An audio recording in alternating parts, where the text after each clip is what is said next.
Hope will save you. John, Tom, Andrew, Episcopate. It's time for the roles to reverse. It is the highest time to put in end to your opinion on the topics that you have very little knowledge about, as well as to debunk the perennial discussion in which a group of men, out of touch with the reality and with unverified vocation, orders women around.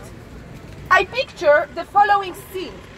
I imagine that I enter your saintly debate about God and morality, and I turn the tables by which you sit down upside down.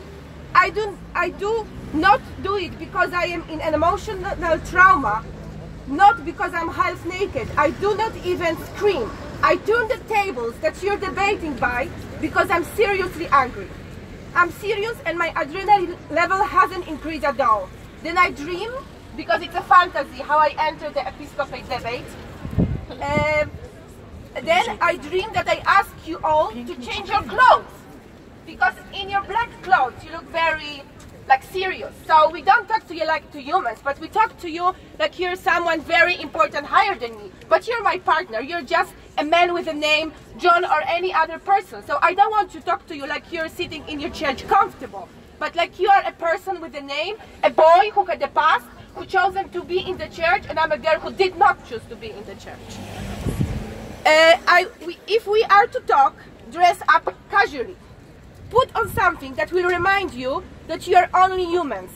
Once you're back in your check shirts and jeans, I ask you to spread all around the room so that you stop standing in the groups. Because if you're in the black group with your suits, you look more serious, and I want you to be casual as other men. By means of doing so, we disattach your another illusion.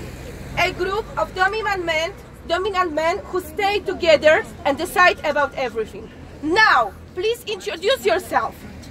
John, Tom, Andrew. I speak to each of you separately. First, I speak with you, Tom. I ask you how your life has been, how your family relations are, how your vocation has revealed, how you understand God, and why do you think you know better what's the best for me if I get raped? Dear Episcopate, dear Tom, dear Andrew, dear John, or any other name, this visualize the constructions in our relationship is crucial from the psychological perspective from me and you. It is important for the dynamics of our conversation, in which you have to remind yourself that we are equal partners and no one of us is more divine than the others. Does dear Episcopate believe that my proposal of partnership and one-to-one conversation would be disrespectful to you? Can you talk with a woman in a different relations than general education and moralizing?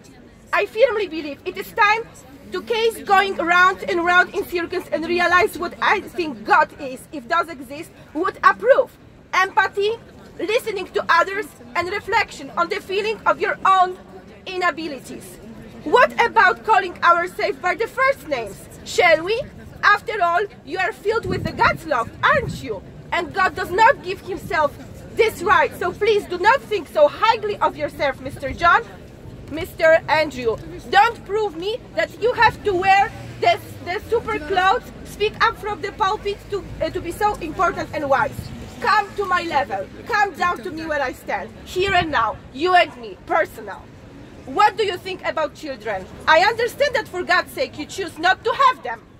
As you can see, I do not question this choice. It was your choice.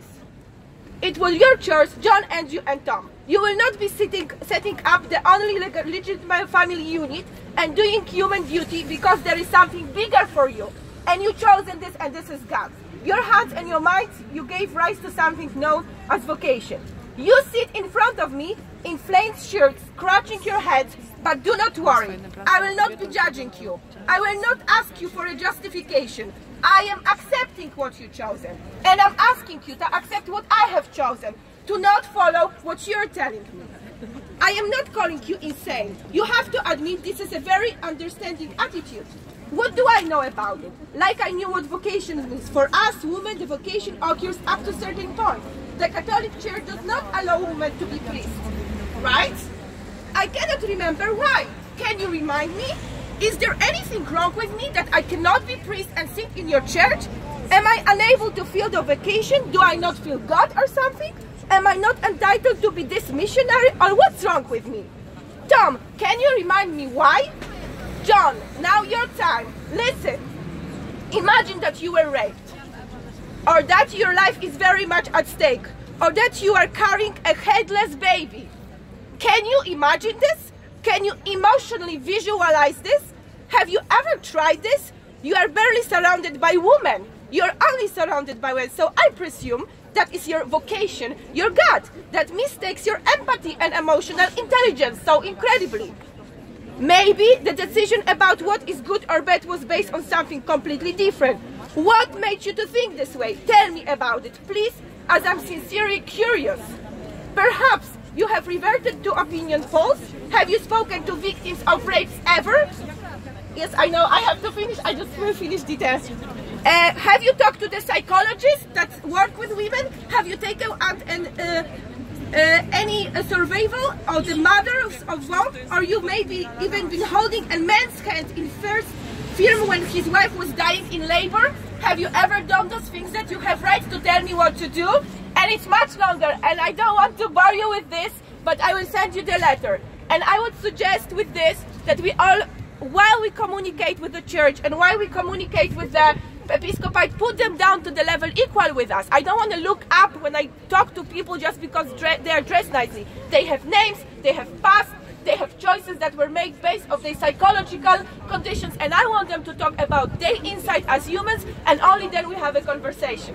And one more thing to tell, I would also ask you to reach out to the girls that have no maybe awareness or courage to come with us, because we are always here and this is great, but I think what is more important is what we do every day, which is meaning to say to girls and to women that this is okay to choose abortion or not choose abortions, and we are there to support whatever and no matter what, and actually not judging them for this would be the first thing to start to change this narrative. Thank you, and I'm sorry for taking so long.